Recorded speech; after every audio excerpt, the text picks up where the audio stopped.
Hi, everyone. Welcome to another episode of Divided Films, the podcast where we talk about movies that audiences and critics do not agree on. With me, as always, is my co-host, Keith. Hello, season 4. We're starting a new season here, a new year, new season, new batch of episodes to talk about movies that audiences and critics, they don't agree on. They never will they? They're just coming from two different perspectives. Not on these movies. No, for sure. They don't see eye to eye. And usually we do, but maybe this season we'll come into more movies that we'll have more of a debate about. We'll see. So joining us for this first episode of our new season is our good friend Bridget. Welcome to the podcast. Hello, thanks for having me on. Great to have you here, Bridget. We've had many movie conversations in the past, and they're all going to waste, not being recorded for a podcast. So we should put a stop to that and get you on here. So true. So today, to kick off our new season, we are talking about the 2018 music biopic Bohemian Rhapsody, directed by Bryan Singer and starring Rami Malek. This movie falls into the category of having a mixed score from critics and a positive score from audiences. On Rotten Tomatoes, critics gave this a 60% approval rating, while audiences did give it 85% approval, so a 25% difference there. And the critics' consensus on Rotten Tomatoes, Bohemian Rhapsody hits a handful of high notes, but as an in-depth look at a beloved band, it offers more of a medley than a true greatest hits collection. So there you have it. This is a film that audiences were more positive about than the critics. So let's just go around and see if you were surprised by this divide. What do you think maybe explains it, and what your personal take on Bohemian Rhapsody is? So let's start with Bridget. Sure. So I definitely fall squarely in the critics side of things, maybe even a little bit more negative. I saw the movie in theaters back in 2018, and I was super psyched. Obviously, I love Queen like everybody. I got drinks at the bar. I was like, this is going to be a fun, rockin' time. I can't wait to learn about Freddie Mercury. And honestly, watching it was kind of like seeing a Lifetime movie. Every single like biopic musical cliche that I expected happened. I swear there were like 5 scenes where some manager who doesn't believe in them is like, this'll never catch on. And it wasn't. I know there's a famous one scene with Mike Myers and the song Bohemian Rhapsody in the movie. But there were like 4 other scenes, and I think if you just like wrote a list of every single musical biopic cliche, this movie would have all of them. And I left the movie being kind of disappointed. I was kind of checking my watch the whole time, and then I rewatched it again a couple days ago.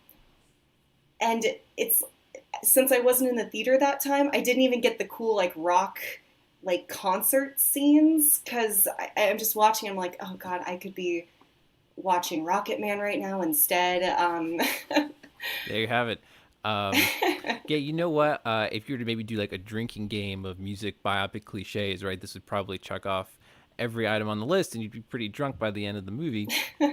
Maybe that would help the experience. I don't know. I am the band. I am the band. I am Queen. Oh. Yeah, that's another cliche, right? Like one guy taking center stage to the chagrin of the other band members, right? What about you, Keith? I saw you nodding to a lot of Bridget's comments. This is the Queen movie. This is the Freddie Mercury movie. That being said, they deserve so much better. Yes, they deserve so much better. Well, does Freddie Mercury deserve better? I don't know if the other members of the band deserve better. Well, they were heavily involved They were heavily involved with it, which we'll get into. Like this isn't like Roger and Brian have been working to get this made for years now, and which is shocking that it ended up the way it did. I think it's also a miracle that this movie got made in the first place. I And we'll agree. get into that too. It's the kind of movie that just has a lot of baggage with it. So it was in development for what seems like 10 years, maybe like 8 years, for a really long time. And they went through all of these different people who left for creative differences. You know, like original screenwriters had left, prospective directors left, the original choice to star in the movie, Sacha Baron Cohen, left. That would have been perfect. That would have been really interesting. Yeah, But- his movie idea would have been so much, especially in 2018. I can forgive like a movie cliche, like I enjoy Ray, I enjoy Walk the Line. Those are also heavily cliched movies, but I think they were appropriate for what they did. But it's 2018. We need something. We need a Bohemian Rhapsody instead of. I agree. this. It's named after their most innovative song, and it's kind of doing the song disservice, I would say, because it's a very conventional music biopic. And yeah, you're right. I mean, this is the movie that it seems that Brian May and the drummer Roger Taylor. Roger Taylor. It seems like this is the movie they fought for all the talent that got turned away because they really wanted to be the driving force behind what was being told and how they were being presented, and they were worried about Freddie's legacy being tarnished if they did things too provocatively.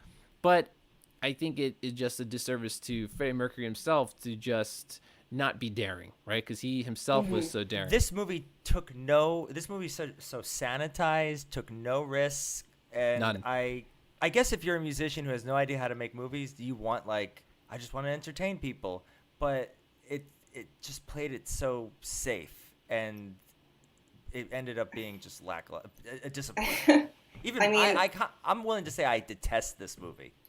Okay, thank you for saying that, because I didn't want to come across as too negative. I was really honestly annoyed watching it. Also, speaking of the other bandmates having such creative control, I don't think it was a coincidence that they came across in a very flattering light. Oh yeah. They threw him under the bus. They wanted something that respected Freddie, and they really did throw him under the bus. Brian May, there's that scene where him and, I also keep reading the name of Brian May and Roger Taylor meet Freddie at that party, and it seems like a pretty fun party to me, honestly. It's not that crazy, and they're like judging him and like, you've gone too far, Freddie. You're having a fun, crazy party. We got to get back to our wives and kids. It's like, oh, come on. Like, these guys never partied. Rock and rollers. They all did drugs. They don't party. Totally. They all did drugs. God forbid a rock and roller has a party at his house. So unusual. You know what? Like, Brian May and Roger Taylor, they just come off as really uninteresting in this movie. If anything, I mean, they did a good job casting actors who looked like them. The actor who was cast to play Brian May looks just like Brian May. Maybe it's just the hair, but they don't really do anything in the movie except, they go along with Freddie's ideas for a while, but then there's the cliche resentment. And, is it about Queen or is it about Freddie Mercury? Because reading the research, one of their concerns too was making this a Queen movie and not a Freddie Mercury movie. And I get a sense throughout the movie that it's not sure which one it is. Yeah, well, it kind of flip-flops. Actually listened to this interview with Sacha Baron Cohen where he said one of the reasons he left the project is because the bandmates wanted Freddie Mercury's death to be the midway point of the film and have the rest of the film be how the rest of the band coped and triumphed despite tragedy, and that's unbelievable. That's ridiculous. I mean, first of all, that's not even where they wound up going with this project. So I guess someone else had to change their minds about that. But again, as if, if we were to follow these characters post Freddie Mercury, maybe they figured, well, actually, we don't really have much more to show. Given what they're shown with Freddie Mercury, they don't contribute much. So on their own, they really wouldn't have a leg to stand on. It would have that Endgame flashback 20 years later. Adam Lambert. I want to see the Adam Lambert years. That'd be fun. I don't know. He can play more than just a truck driver. Well, I don't know about that. He was in the movie. Right. He's the guy who like winks at Freddie and Which is goes into nice. the I bathroom. like, which is nice as a cameo. Like, Now hey, that's now talking about cliches. That is a like gay cliche, like the old truck stop restroom. You Oh know, my God, yeah. as if this movie wasn't going for enough cliches. And it's just there's a lot of would-be stylized lines. Like, there's like the one line that really made me groan when they're talking to Aidan Gillen's character, the manager, and he's like, why Queen? And there's tons of other bands, and I think John Deacon's character says, not every band is Queen. I'm like, well, yeah, technically that's true, but what does that even mean at this point in the movie? Like there's a lot of would-be moments like that where it's like you're supposed to like smile or be impressed at how witty the writing is, but it's not. It's trying for that, but it's not hitting that mark. this whole movie has like it's built on applause moments. Like, we got to get the band in, we got to get the audience involved. Like, why don't we just like, I got a beat in my head. Dun, dun. I guess we are the champions. Like, it's just like, oh, look at that fat bottom girl. Like, it's all supposed to set you up for be like, so that's how they did it. Yeah. Opera in a rock song? Unheard of. It's like, oh, come on. As if rock and opera had never been married before, except for The Who's Tommy in 1969, or The Who's Quadrophenia in 1973, or I believe the Kinks also had a rock opera. Like, these are two words that were together way before Queen got involved. I do want to go on record, and I think, Bryan Singer aside, I really enjoy the talent of, I respect the talent of this movie. I really enjoy Rami Malek as an actor, and it was nice to see Mike Myers again. I miss Mike. I would root for Austin Powers 4. Come back to us, Mike. Yeah. That being said, I hated that scene. I hate the wink. Like, no one's going to nod their head to the camera. Might as well, like, wink, wink. I know. That was probably the most groan-worthy moment of the movie. Like, yes, we know this is like the guy from Wayne's World. Like, we get it. Like, someone at the theater turns around like, that's exactly what happened. I get that reference.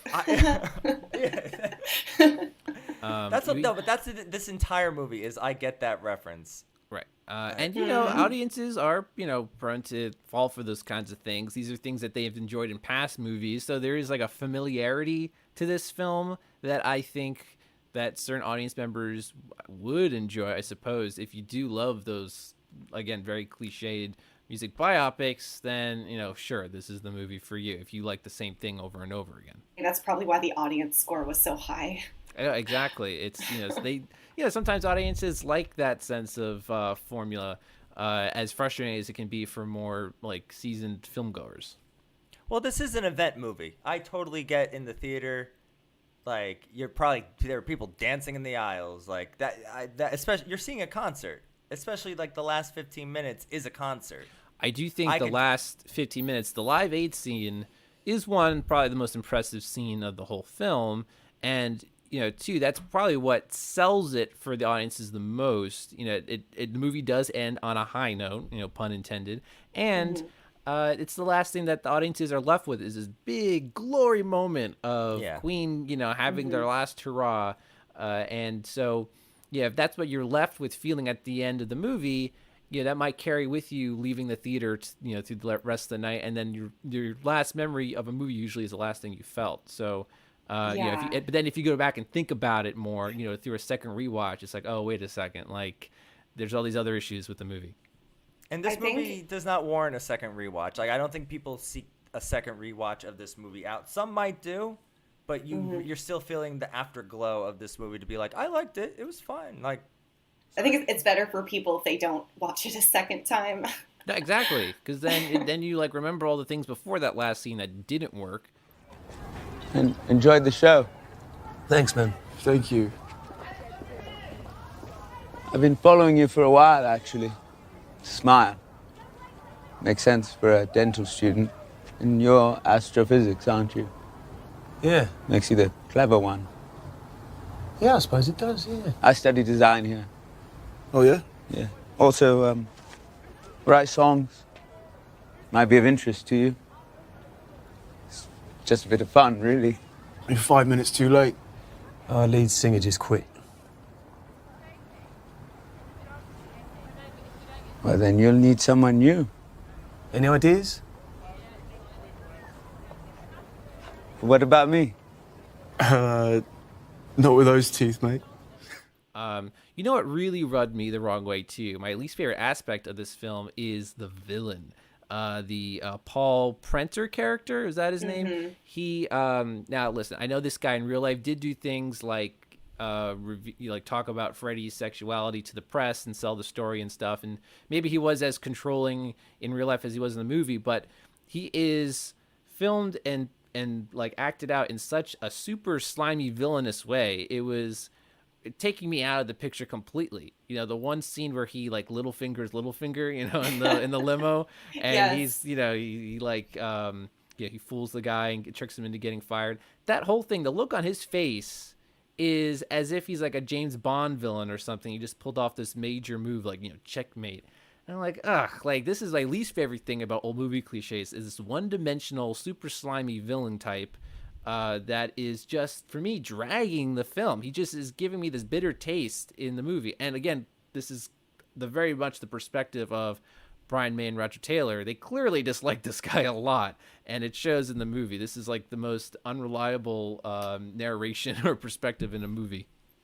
Well, I think it's always kind of slimy in these biopics. You have to have a movie villain. But why?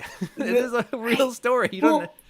This isn't an artistic masterpiece. It's just a cheesy, like it shouldn't be like this because it's about Freddie Mercury, but it's just this cliche storm. So you have to cast your evil villain, and then it gets into really uncomfortable territory when you're casting a villain. You have this villain who is a real person who lived.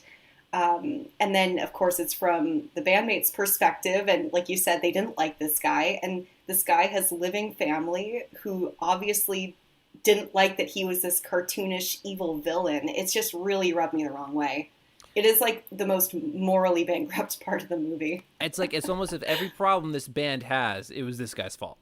Essentially, that's what they're saying. And, you know, that goes back to how simplified they made the story, which, again, I get that you have to simplify some aspects of a person's life or of a band's history for the sake of a movie's dramatization, but they were doing it so much that it was like tiresome. Like we just were getting sick of it after like not even halfway through the movie. I was sick of it.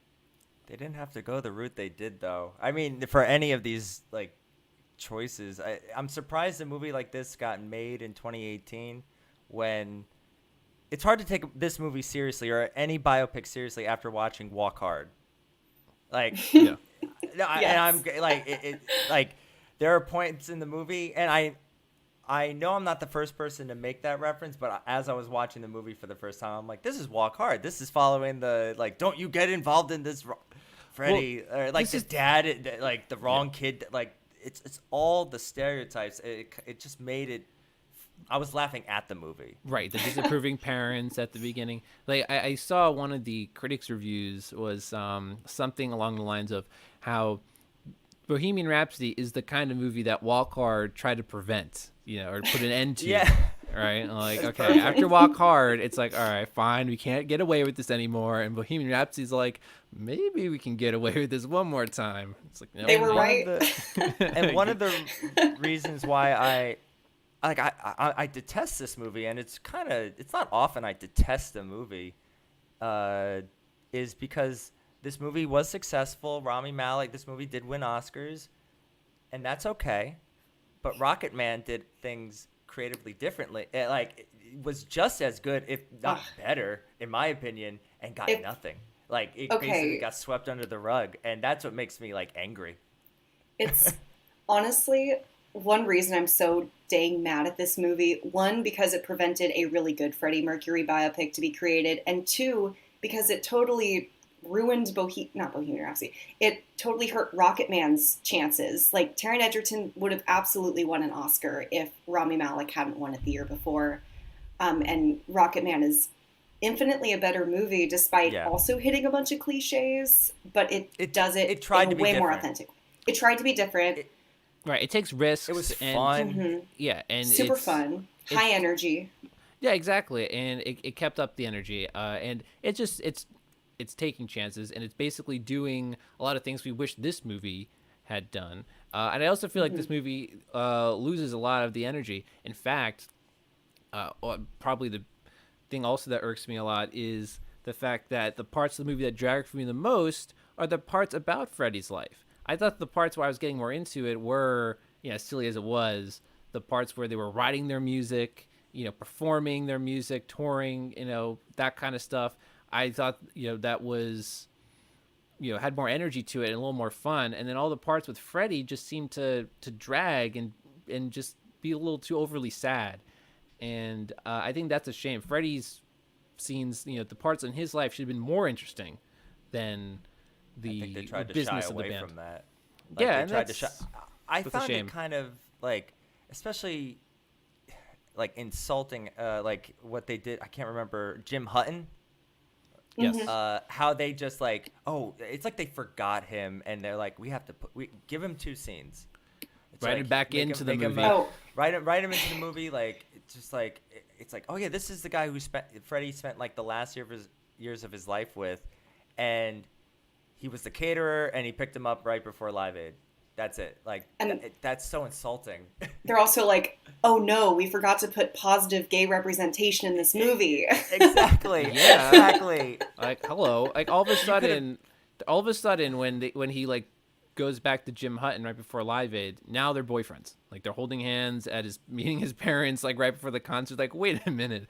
Like they probably, at least according to this movie's portrayal, they only spoke once before, years before, and now he's like holding hands with him at his parents' house, and he's bringing him to the concert, and they lived happily ever after. Like a lot is missing here, and if you want to touch on this, you probably should have just focused a lot more on that.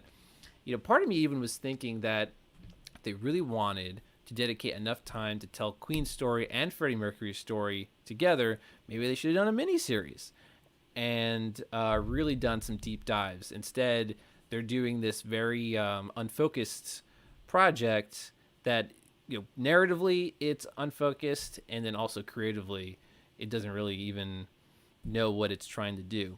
And part of that Here's my impression of Brian May reacting to saying, you want to do a miniseries. A mini what? Like, no, mate. Like, we're not doing just one 2-hour movie, not 8 hours. They're not going to do that. Yeah, he's still But you're operating right. like it's the early 2000s, I guess. See, we don't want to repeat ourselves, the same formula over and over. Formulas are a complete and utter waste of time. Formulas work. Let's stick with the formulas. I like formulas. We call the album A Night at the Opera. Are you aware that no one actually likes opera? I like opera. Do you? I do. No, don't misunderstand, darling. It's a rock and roll record with the scale of opera, the pathos of Greek tragedy, the wit of Shakespeare, the unbridled joy of musical theater. It's a musical experience. Yeah. Rather than just another record. Something for everyone, something that will make people feel belongs to them. We'll mix genres, we'll cross boundaries, we'll speak in bloody tongues if we want to. No, there's no musical ghetto that could contain us. That's it. No one knows what Queen means because it doesn't mean one thing. So part of the reason why I feel like this is so unfocused is because the director, Bryan Singer, was fired with 2 weeks to go, but also still a third of the film left to film, which is kind of nuts to film a third of a movie in 2 weeks' time. And of course, the director's the one who's in the editing room, putting the story together. And so you have one director putting together, a film that was shot by someone else, and like, were they on the same page? I have no idea. And it didn't really feel that way. So you could tell that there was just a lot of things going on behind the scenes that also held the film back. I heard that an excuse for some of the poor editing in a few of the scenes is because the scene was like half edited, and then the next director came in and he wasn't quite sure where to go with it.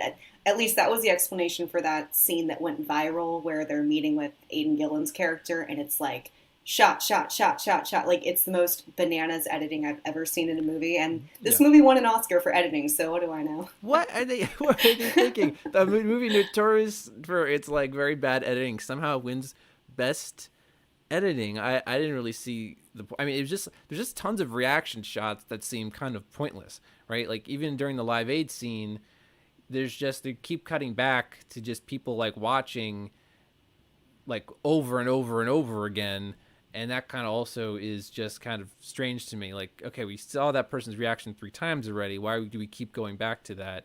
For like a nanosecond.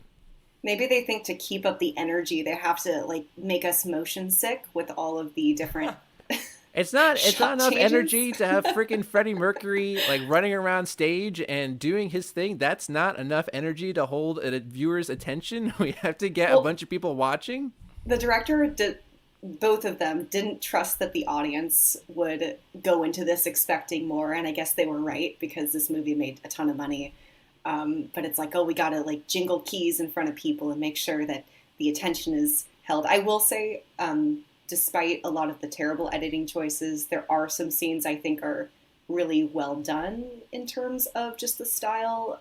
I actually really loved the opening scene where it like switches between him getting ready and you see the shot of the cats. And he runs out on stage and you only see it from behind.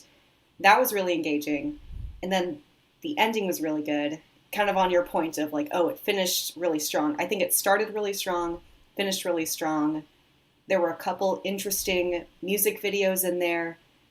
But because the rest of it was so mediocre, people are only going to remember like the cool editing in the musical sequences. Yeah, like the high notes will stick out the most. Also, the music itself, I was reading some of these audience comments, and some people enjoyed it just because of the music, just because obviously because it's the Queen's music, that's the soundtrack, and they like Queen so much that the music alone sells it for them. Like, you can just listen to a Queen album and that would do the job as well. I mean, this movie did make me want to listen to Queen music afterwards. But like, what's the difference then between listening to an album and watching this movie? Is all you want is the music? This movie's the equivalent of seeing like a Queen cover band, but they're lip syncing to Queen. Oh man, you know. Ironically, I kind of had to laugh when Rami Malek like Ezra's like, I do not lip sync. I'm like, do they have to put that in there? Like more like meta irony for this movie. And I like Rami Malek too. Not in this, but I enjoy his rise as an actor. Oh sure. I mean, but the thing is, what has Rami Malek done since this movie?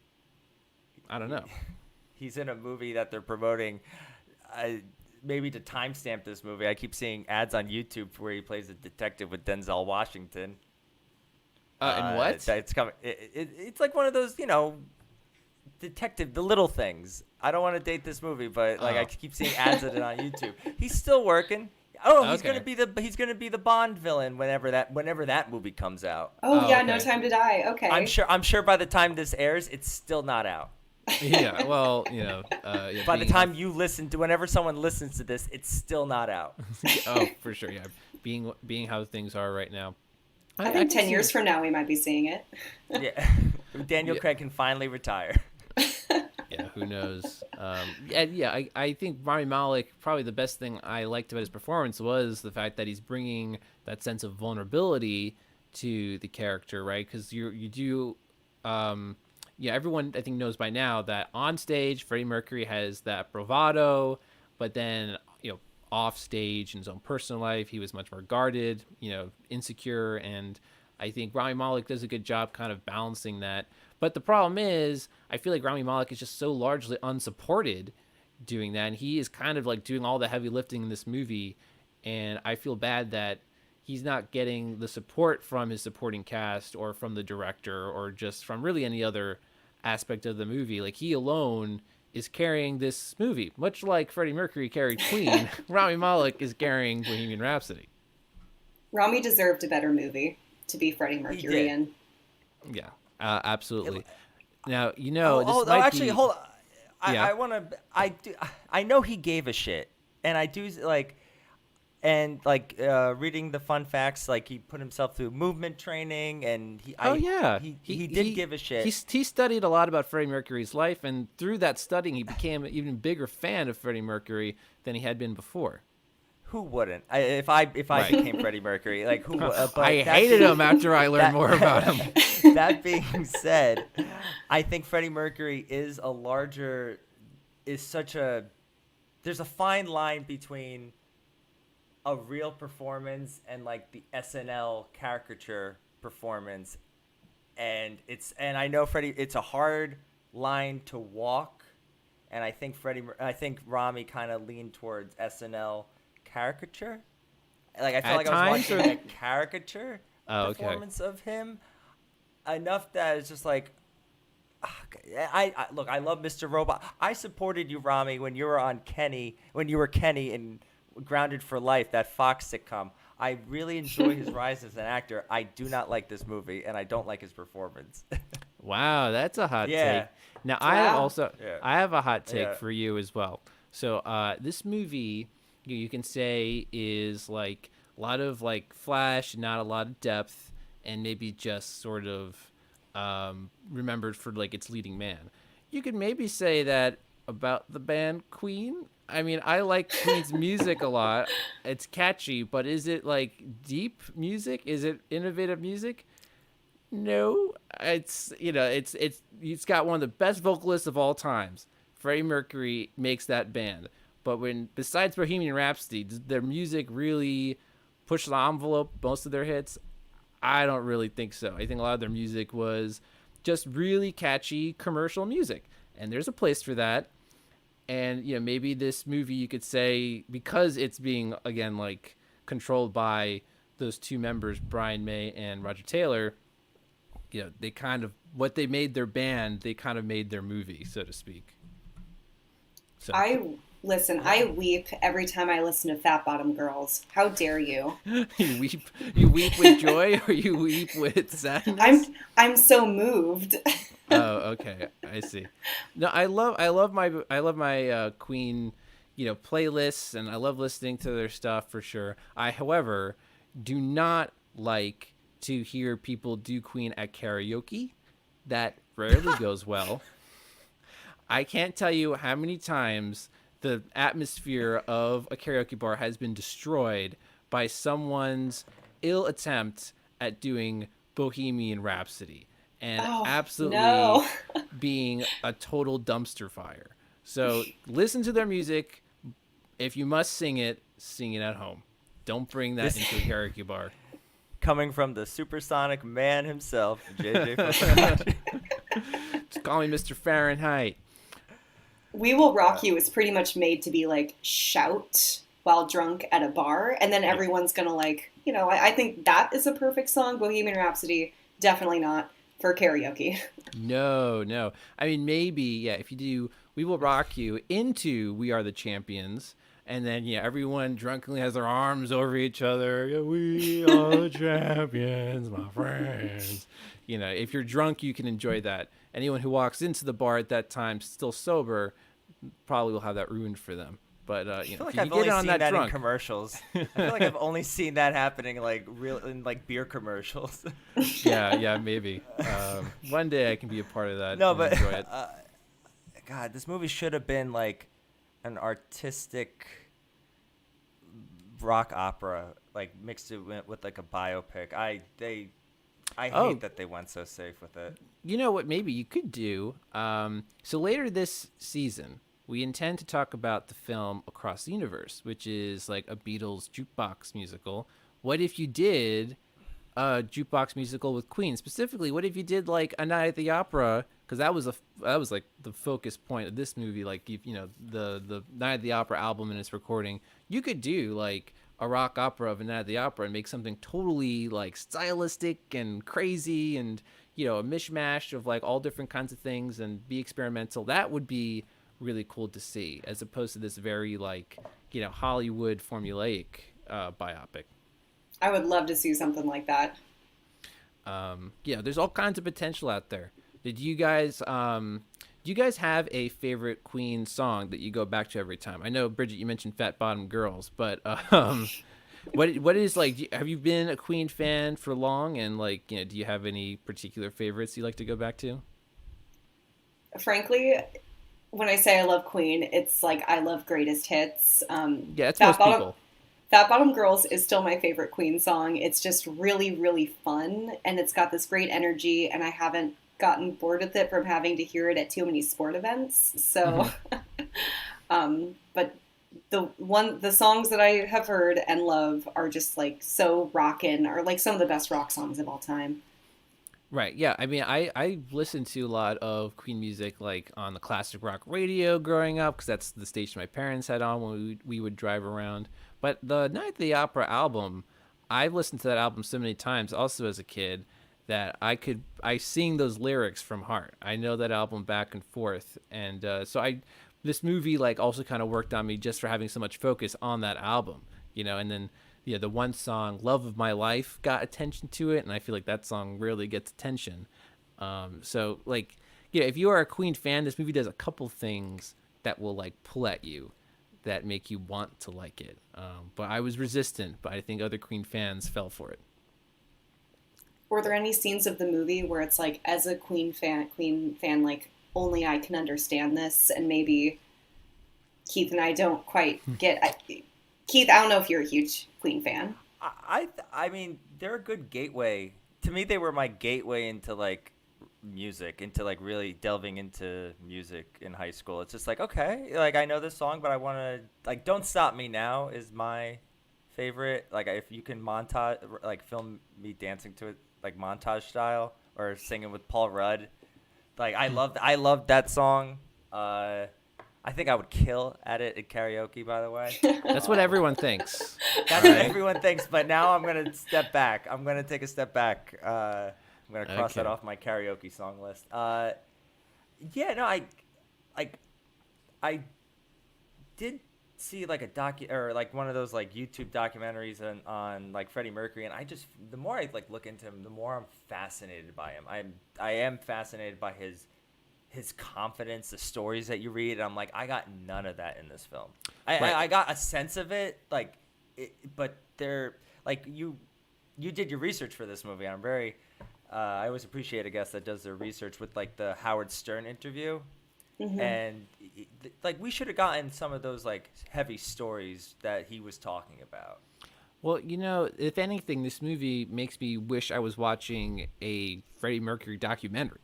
I'm like, yeah. Who needs? You'll get more out of that. Who needs like a predictable? We'll have to settle for that at this point. Like, who needs a predictable and unfulfilling dramatization that is like haphazardly balancing Queen's career and Freddie Mercury's life when you can just have a really interesting documentary about one of those things? Like have two separate documentaries covering each one. And I think that's somewhere. I think that might have been suggested on Amazon Prime or something because like I rented this off of Amazon, so that might be my next thing. I'm like, all right, let me get like the real deep dive into Freddie Mercury because that's what I was. He's such a fascinating craving. Character. Like he is an icon. Like I like watching that, or like just listening to all the stories about him. It's like, oh man, It just makes me detest this movie. It's like weird because I feel like I don't know anything about him. And I just rewatched this movie. I learned way more about Freddie Mercury just doing my own research than I did from trying to watch this. And like, there's maybe a couple little things people might not have known before that this movie gives you, but it's all very basic stuff that again a quick little Google search might have told you about, but without any real insight or perspective on those things about him. I mean, I learned that he really liked cats. I could have guessed that. I'm like, he seems like a cat person. Am I right? All right, I'm right. Okay, case closed. Moving on. Well, I like the historical inaccuracies in this movie are. Oh well, like, he just walked up to like Queen's like, hey, I'm gonna be your singer. I'm like, that's. I kind of howled when they just started harmonizing together right then and there. You start singing. I was like, is this Pitch Perfect? Like, like this is like totally ridiculous. Probably the biggest, probably the biggest inaccuracy is the timing of when he told his bandmates that he had AIDS. That was until well after Live Aid, right? That was, again, just done because in this movie, Live Aid is the climax of the film, so it's going to be done beforehand. But that wasn't done. His bandmates didn't know that till years later. And they never broke up. They never broke up. Right. Like... Yeah, they definitely, they stayed together. So, because that's another cliche, right? I mean, that's something you would see a lot of times on Behind the Music or something on that old VH1 show. Like, oh, yeah, at the height of their fame, they had broken up and, got into some, tough times before getting back together for their redemption tour. Like, oh, okay. Like, what an original story. Never heard that one before. But right now, it's between us, all right? Just us. So please, if any of you fuss about it or frown about it, or worst of all, if you bore me with your sympathy, that's just seconds wasted. Seconds that could be used making music, which is all I want to do with the time I have left.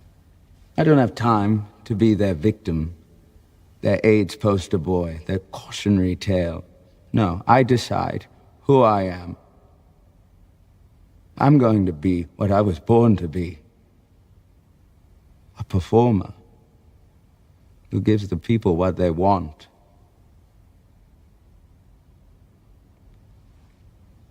Touch of the heavens. Freddie fucking Mercury. So, yeah, the rewatchability of this we mentioned before, and this seems like the kind of movie that wants to be a household classic, right? Wants to, like, if this had come out 10 years earlier, right, it would be in everyone's like DVD collection on their big wall of DVDs, and maybe you would watch it a little more often now and then. But I feel like moviegoers now are much more savvy to the kinds of things this movie's trying to do, and so it doesn't, even for people who really liked it, I doubt they go back to it that often. Oh, maybe they just look at the music scenes on YouTube and just go through that and are like, oh yeah, that was a really cool movie. Okay. And then leave it at that. I only go back to one or two scenes, but I'm pretty sure I liked all of it. I occasionally meet the person who goes like, oh, I like this movie. And I want to be like, do you really? And if they say yes, I'll be like, when's the last time you saw it? Yeah, because that's if a you only good saw litmus it test. once and you only saw it once and you enjoyed it, I get you're still coming off the glow. You like Rami Malek. I get it, but you can't. It's the rewatchability is just not there. I also get that this might be a good movie theater experience to some extent, especially at the Live Aid scene. Like if you saw this on a giant IMAX screen or something, and you see that crowd, it looks very impressive, especially, you get that super movie theater experience. That could be really great to see on the big screen. And then you see it at home, and that whole, all those benefits kind of just go away. And, that kind of sheds, the movie back to all the faults. They come into light even more. So, yeah, I mean, if... reading through the comment section of the audiences, a lot of people came into it already saying they were Queen fans. So I think that this movie also benefits from the fact that people were like expecting to like it, right? I mean, if you go into something like, okay, you already like Queen, and now they play a bunch of Queen music. And so that's what you kind of wanted. And if that's all you really wanted to get, then like, okay, you check that box off and you're a happy camper. Like, okay, great. Well, the trailer was, sorry, I didn't mean to. No, continue. The trailer I thought was really great. Like I was rewatching the trailer just because I remember being so hyped for the movie. That's like, why was I so dang hyped? That trailer is awesome. That trailer is like the Live Aid scene at the end. It's got such great energy. It seems like, cut in with all this intrigue from Freddie Mercury's life, and this seems like it's going to be the best movie ever. So maybe people went into it expecting it to be like the trailer, so then in their minds it was. I find that to be unfortunately very common these days, where you have such great trailers to movies that don't pay off. And sometimes it seems that these movies, some specific scenes were made with the trailers in mind, right? Like, don't you ever see that sometimes from like, oh, this actually does not even fit in the context of the movie itself, but it did really work in the trailer. So did they just make this for the trailer? You know, like that's the sign. We saw that a lot in, for example, like a movie like Suicide Squad, right? It's just they're thinking of selling the movie, and they're not really thinking of the substance of it. Which is unfortunate, especially when it's a movie that had a lot more potential. Yeah, weirdly for the Bohemian Rhapsody trailer, I feel like there were a couple cuts in there that I do not remember from the movie, so maybe they did add a few things in there to make it even more of a fraud than it already is. I need to see this trailer. I don't remember this. Actually, okay, I just mentioned the Suicide Squad trailer that also had Bohemian Rhapsody in it. You remember that? Yes. Maybe all you need to do to sell a movie is have the song Bohemian Rhapsody in it, and that'll get people psyched up. Because everyone knows that song. It makes for a good movie trailer.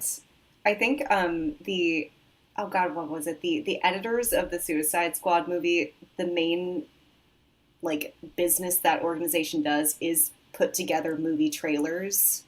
Yeah. Which is why it was such a really fun trailer. You're totally right. That's like the main example of a really rockin' trailer.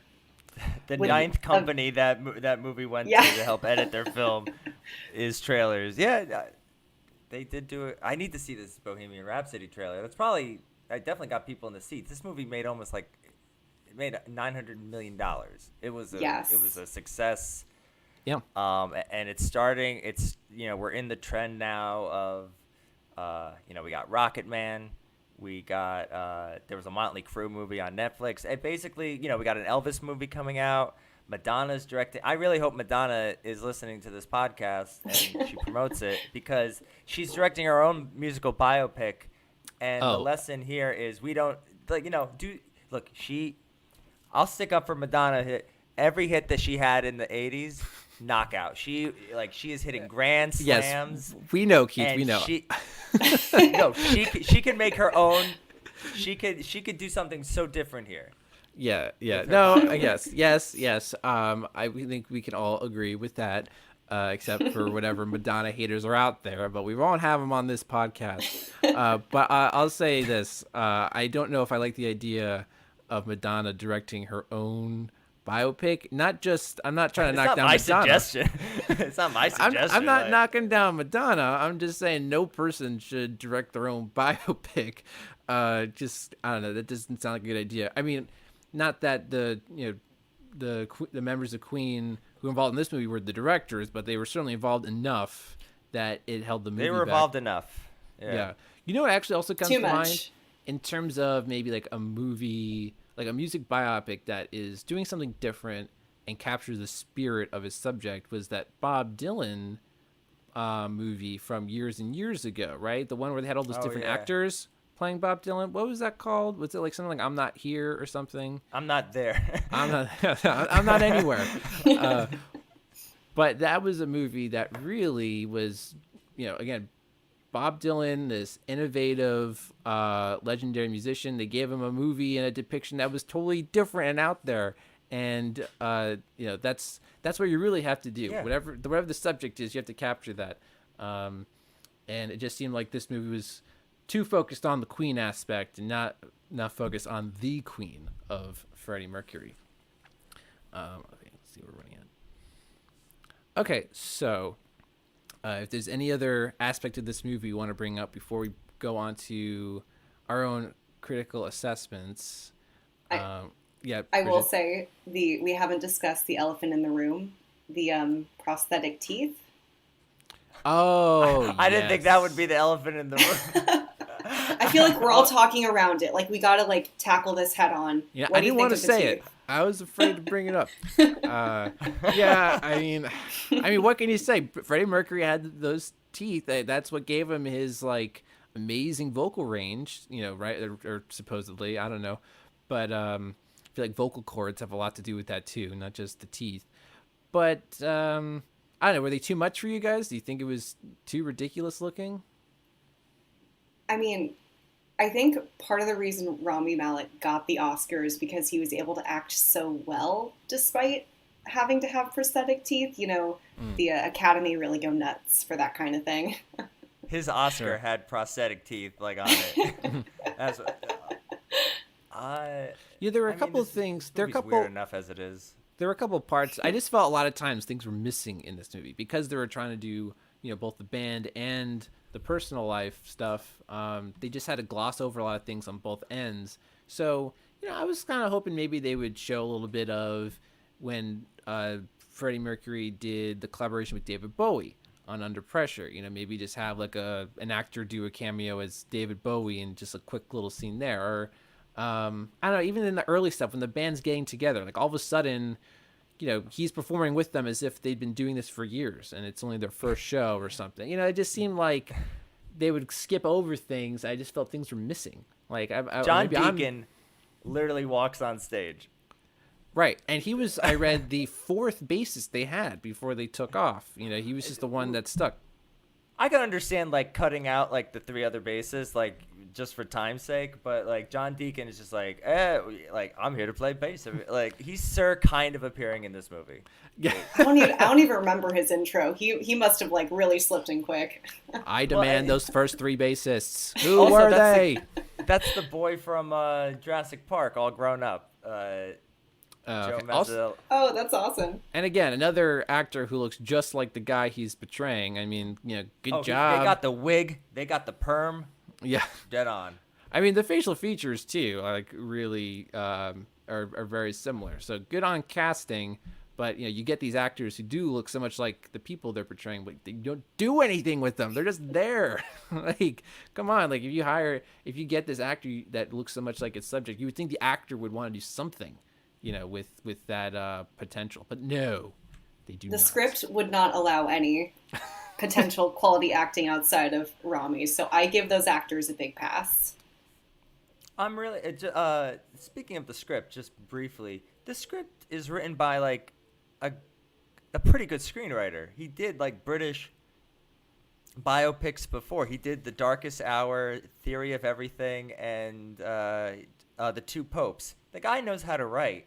I really think there were so many hands in the plot of, well, you can't do that. You have to do this. His hands were tied because again he had to really be constrained to what the band members wanted in a biopic about themselves. And how can you be creative when you're working under that circumstance? You have to be totally, I think, like separated and divorced from your subject matter, at least on a personal level. You can't let them get involved in the content of a film about themselves, because then, you know, how can you have honesty in that kind of situation? Yeah, the two lessons from this movie are like, don't be involved in a biopic about yourself and stay away from Bryan Singer. We don't need to get into that, but like, stay away from him. That is the elephant in the room. The bigger elephant. Prosthetic teeth are the small elephant. Giant elephant is Bryan Singer, but we will leave it at that. I do not want to be crushed by a giant elephant. My first meeting, I should have never carried on because a member of the band, I won't say who, said... Brian May. I won't say who. Yeah. But he said, you know, this is such a great movie because it's got such an amazing thing happens in the middle of the movie. Uh-huh. I go, well, what happens in the middle of the movie? He goes, you know, Freddie dies.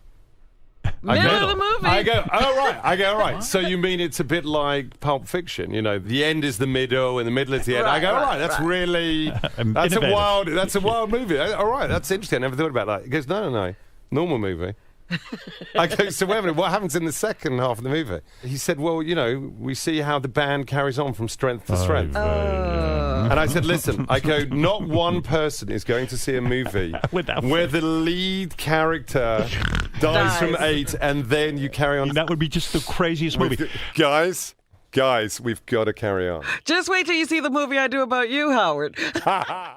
I think now we can get into the part where we give our final thoughts on the movie and our own percentage scores, and we'll find out who we're siding with. I think we already know, but let's make it official. So, Bridget, your final thoughts and your percentage score.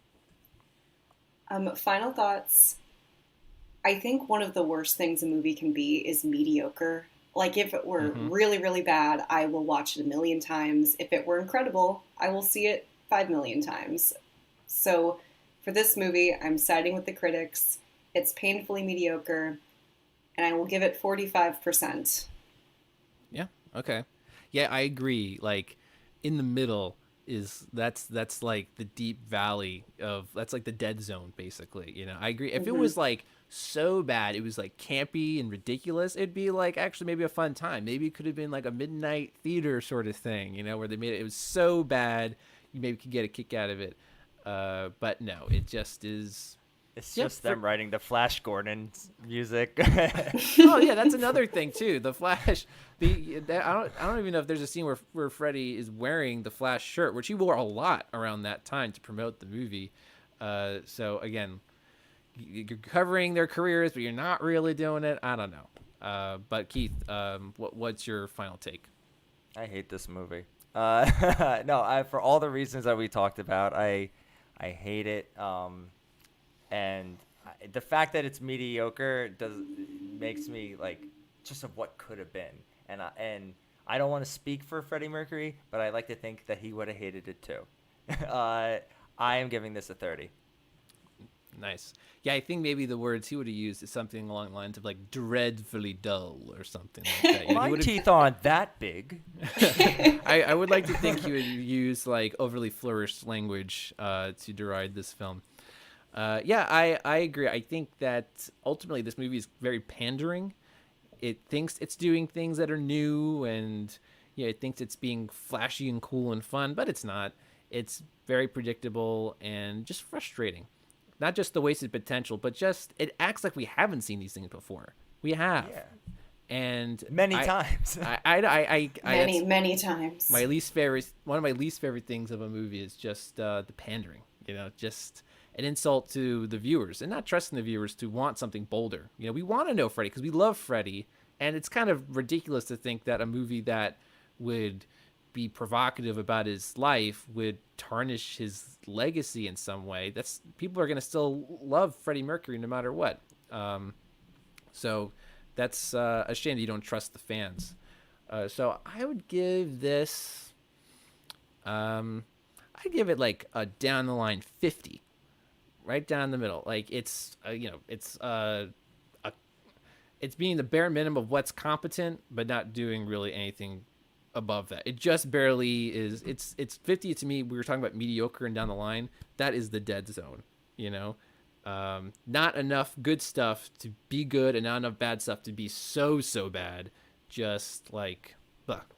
So just a blah. Yeah, blah. Unfortunately. So the working title of the movie, apparently. Blah. I'd watch a movie called Blah. If we want to find out what our official score is, I don't know if you were calculating them, Keith. I was 41.6. 41.6.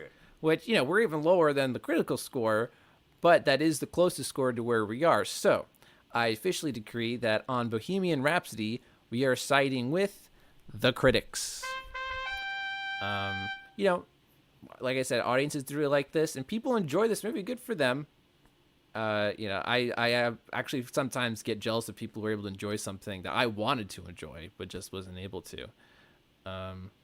So we might not go back to this film, but we'll go back to Queen's music more often than not. Maybe we'll just think of this movie as a big concert movie and just skip past some of the other scenes, and then it would be super enjoyable. Yeah, if nothing else, maybe it like reignited some interest in Queen's music, right? Maybe that was what the surviving band members wanted all along. I don't know, boost their Spotify numbers. Who knows? If they did that, then yay for them. We saw a free cover band. Yeah, and they were so. They were like we saw a free and we can go home into our cars and reflect on that. And then like blast actual Queen. Yeah, exactly. Even though they were singing actual Queen, like, oh, this isn't really a cover band at all. That was kind of a bizarre touch. Like real Queen coming out of non-Queen mouths. I don't know. That was the other working title. That was the working subtitle. Blah, : Real Queen coming out of non-Queen mouths. All right. Well, thank you, Bridget, for joining us for this first episode of our new season. Thank you. Had a great time talking about a movie I don't like. I'm glad you enjoyed being here, even though it was a movie that you did not like. But we'd like to get you on again sometime, and maybe it'll be a movie that you do like next time. Totally. Hopefully. We'll see. Super fun. We'll see. But some people have more fun bashing movies than praising them. So we'll see which one you prefer. But thank you guys for joining us again for this new season. Look out for more episodes coming soon, and hope everyone's New Year's off to a great start. But until next time, guys, that's bye. It. wait, let me start. They do this time. Okay. One more time. Hope everyone's New Year's is off to a great start, and we are looking forward to bringing you guys more divided films. So until next time, guys, thanks a lot.